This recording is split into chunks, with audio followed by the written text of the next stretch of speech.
Welcome back to the channel, everybody. Thank you so much for joining me and allowing me to continue to be your daily advocate. If you're new here or you're not subscribed for any reason, please do me a huge favor and hit the subscribe button. Thank you to all of you who have been watching and following me for so long. It truly means a lot, and I'm glad that I can be this person. Right now, we see the number that we need to know about is 390 million XRP have been moved by Ripple and several anonymous users. One has to ask themselves, are we positioning for a potential relist of XRP? Remember, the SEC versus Ripple lawsuit is not a criminal matter at all. It's a civil matter. There is no fraud, there is no criminal charges, never have been. It is merely a civil case, so we will see if it ends with a fine or no fine, and back to work we go. We'll see. Looking right here, Charles Schwab is launching a crypto economy exchange traded fund. According to the company's filing with the U.S. Securities Exchange Commission, Schwab Crypto Economy ETF will trade on the New York Stock Exchange, ARCA. How about that one? It's coming, ladies and gentlemen. You're going to get more evidence of that in just a second. Charles Hoskinson decides to take a shot here, and I'm glad that he did. According to a special audit filed by 35 shareholders from Consensus AG, there were fundamental intellectual property and subsidiaries illegally transferred from CAG into a new entity, Consensus Software Incorporated. We followed this story when it broke last week about the shareholders, majority shareholders, calling now for a public audit under Swiss law. I remind people that regardless of the fact that Ethereum used a workaround to file their business license in Switzerland, if you're an American and if you're an American investor and you're investing in something, U.S. regulations and U.S. laws apply to you always. Charles Hoskinson wanted to remind everybody here because it's being revealed that JP Morgan is the largest holder in Ethereum and Consensus here, it appears. And what he decided to let everybody know is that Cardano, according to Charles Hoskinson, JP Morgan has no stakes in Cardano blockchain, and that neither does it have any presence or control in any critical Cardano infrastructure. Really pointing out what the obvious is here is that Ethereum, as we have been reporting for a long time on this channel, is extremely corrupt. There is no guessing at it, and it certainly is not decentralized. Take a look right here. Visa, MasterCard, and PayPal joined the massive number of companies leaving Russia following Putin's special military operation against Ukraine. That's putting it lightly. It's war, ladies and gentlemen, and this is a list of growing companies that are now really going along with the sanctions. Let's hope that the sanctions provide enough pressure to get them out of that country. Kevin O'Leary has revealed that a group of U.S. lawmakers is working on a policy to open crypto markets to institutional investors. The good news is they are all over it and agree there is tremendous opportunity once they pass policy. Well, look, I read the article here, and what I could tell you is that, look, I love the optimism in Congress. The part that bothers me is that working on a policy to open crypto markets to institutional investors, well, we're retail investors.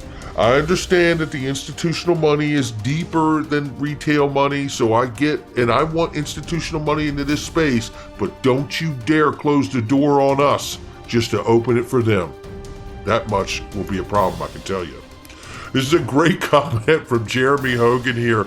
There should be an opt-out of SEC protection form you can fill out, kind of like you can opt out of extended warranties. What do you think? Oh, I think it's a fantastic idea, Jeremy. Yeah, Gary Gensler puts a post up yesterday or 2 days ago, Investor Ed's Investor Bulletin, crypto asset interest-bearing accounts. Yeah, well, give me an opt-out button, Gary. That's what I'm talking about. I love the way he lays it out here, too. Hi, this is Gary calling. Have you given any thought to purchasing SEC protection for your accounts? Yes, I have, Gary, and I don't want your protection. You've cost all of us a ton of money with the lawsuit continued because of Jay Clayton and his tenure. Take a look right here, because this is a tell-all right here. I have said this for as long as central bank digital currencies have been announced. It is to catch all.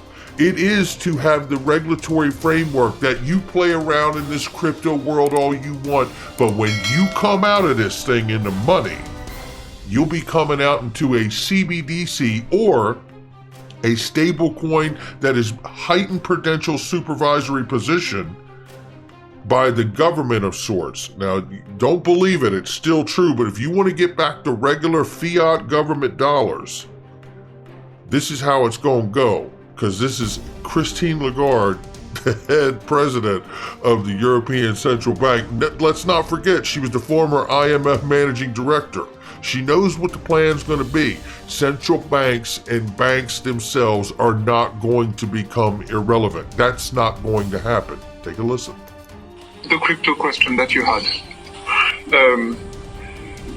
As you know, whenever there is a ban, a prohibition, or a mechanism in place to boycott or prohibit, there are always criminal ways that will try to circumvent the prohibition or the ban, which is why it is so critically important that MiCA is pushed through as quickly as possible so that we have a regulatory framework within which crypto assets can actually be caught in a regulatory framework. And by the way, it's all very well to be in cryptos, but that's not it. You have to move from cryptos to stable coins to eventually fiat currency. Now, there are ways, whether DLT or not, to actually pierce that veil and to make sure that criminal activity is actually pursued and properly dealt with. There you have it. I mean, you can't get it any more direct right there from the horse's mouth, right? We're going to make sure that we control this digital space in this digital age. Yeah, that's big pimping right there. Don't like it. Don't believe it. It's still true. Here's something else going on that may scare the daylights out of you the way it does me. U.S. think tank, which is an oxymoron, pushes back against new crypto laws, saying existing security laws are enough. Well, this is the concern, isn't it, right? Not a long article here, but basically the article makes the argument that Gary Gensler does, that, we could just tuck these things. And of course, they're talking about Todd Phillips, the Director of Finance Regulation and Corporate Governance at the Center for American Progress. But it says here, we don't need to recreate the wheel, right? For crypto securities, we already have existing structure in place, and that structure needs to be enforced, which is really Gary Gensler's tone. So look, just to be clear, there is the CFTC, there is the SEC, and some things will be commodities and some things will be securities, like ICOs. ICOs are initial coin offerings. It is the digital version of an IPO. Those are obviously securities. Congrats, Gary. Those are you. You oversee those. But what's scary here is the understanding that we don't know where Gary's going to stop, because up until now, Gary believes everything's a security. I mean, this guy has no limits or bounds. So I can only hope that these U.S. think tank people have got their thinking caps on, because I tell you, at the end of the day, we need, and not we, the world, honestly, and the governments and the ECBs of the world, the BISs, the Federal Reserves of the world, as much as we know we need it to, they need XRP to get through in the way that it will not be harmed for its full-scale intended use. Take a look here. One United States state is not confused about anything, ladies and gentlemen. It's a big moment here. We see that the state of Virginia has made an offering, and that offering is approved a bill that says that they will allow banks in the state of Virginia to provide crypto services to their customers. Come on in. I love seeing this, because this is pressure for the federal government to get off of their duff. I mean, they get a check. They're getting a check every month. Nothing's getting done. Just more meetings. More meetings. We need another meeting. We need another hearing. Well, Virginia says we don't. They will now allow banks to offer crypto custody services. This is a huge step forward. Let's take a look at this now. Let me get this open for us here. Now, I wanted to go to this because this is an older post from 2017 that Real XRP Boy shared here. And David is no stranger to switch flipping, excuse me. And the reason I decided to share this is because we see that Virginia is allowing banks to custody crypto and to offer crypto services. This is a huge step forward. One state will fall, two states will fall. The federal government is going to get the clarity that we need. Make no mistake about it, it is coming. And it's coming for the reasons that Christine Lagarde cited for the European Central Bank. It's the same for everyone. In order to remain relevant, powerful, and in control, they're going to have a way to monitor the on and off ramps. Now, in this comment, he talks back in 2017. I want to read this to you. Where he said at that time in 2017, he thinks that we're right at that critical point now where we start a pivot, some customers to XRP for some corridors. We have enough adoption, enough value and liquidity in XRP that's realistic. Qualix is, so far, the only announced partnership of this type at that time. The main limiting factor right now is everyone having enough confidence that the system is going to work correctly, that they're willing to flip the switch and let it make large, irreversible payments without intervention. Now, we have seen countless times, just like Victoria Cleland, executive director at the Bank of England, talk about they will let the old system run parallel to the new system when they flip the switch and do a big bang cutover. So if there is any problem, they will be able to revert back to the old system, which is running in parallel for a period of time, let's say 6 months or so, right? Well, that flip the switch is really, we're going to get a look at what flipping the switch may look like, but we're no stranger to hearing it. Listen to Brad say it, and I'm going to show you something. We started building RippleNet with the thesis that crypto liquidity would eventually be able to support robust global payments, large payments. RippleNet was designed so that customers seeing the benefits of our fiat-based network could flip the switch to ODL once the market was mature enough. And this is exactly what's happening. This is exactly what's happening. That was the most recent swell event just at the end of last year, just a few months ago. This citizen of the future who shows us, he put a couple more hours into research and combining what the community shared on Valente Tech, which is a partner to Ripple and the use of XRP. He created a massive helicopter view of the connections of Valente ecosystem from things in this thread. Now just take a look at this for a second. We're not going to go through it all, but this all has at different times been things that we have reported on about the partnership between Volpay, Valente Pay, right? Or Valente Volpay and Ripple and Earthport and Visa right here. Distributed blockchain networks, ISO 20022. We know all of these things, right?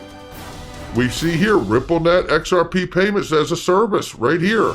ISO interoperable payment messaging to go along with it, for which they're on the standards body committee, along with XLM, Stellar, the only two digital asset companies to actually be on that committee, in fact, right? But you see the connections that are going on here.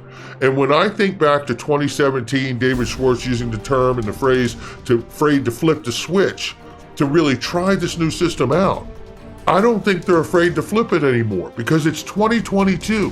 And just recently as last year, Brad Garlinghouse is talking about being prepared to use on-demand liquidity for large value payments, just as David remarked in 2017 they were scared to do at that time. Looking at these connections, I understand that no matter what's going on with the case, it's going to be resolved.